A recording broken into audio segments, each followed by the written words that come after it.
இன்னைக்கு டே 36. ஊருக்கு கிளம்புறேன்னு சொன்னாலே போதும் இந்த மாதிரி ஸ்டார்ட் பண்ணிடுவாங்க. இது வந்து கொல்லையில் விளைஞ்ச தர்பூசணியும் பூசணிக்காவும். ஸோ அதை எடுத்து பேக் பண்ணிட்டு இருக்காங்க. இங்கே கிடைக்கும்னாலும் விட மாட்டாங்க, அதை பேக் பண்ணி அனுப்பிடுவாங்க.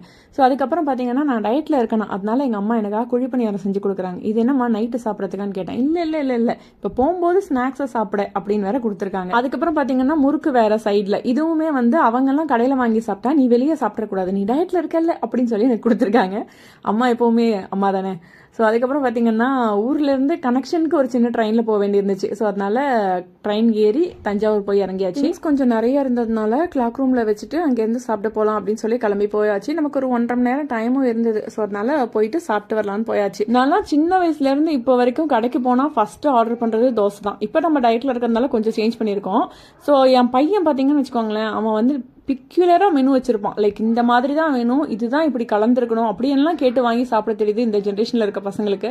ஸோ அதுக்கப்புறம் கிளம்பி ரயில்வே ஸ்டேஷன் வந்தாச்சு, அவங்களை எப்படியோ சாப்பிட வச்சுட்டு. அப்புறம் ட்ரெயின் வந்துச்சு, ரிட்டனும் கிளம்பி ஊருக்கு வந்தாச்சு. மனசு ரொம்ப கஷ்டமாக இருக்குது, இருந்தாலும் திரும்ப ஊருக்கு போக தானே போகிறோம், அப்புறம் பார்த்துக்கலாம் அப்படின்னு. நாளைக்கு மறுபடியும் மீட் பண்ணுறேன். மறக்காம ஐடி ஃபாலோ பண்ணிக்கோங்க. ஓகே, பாய்.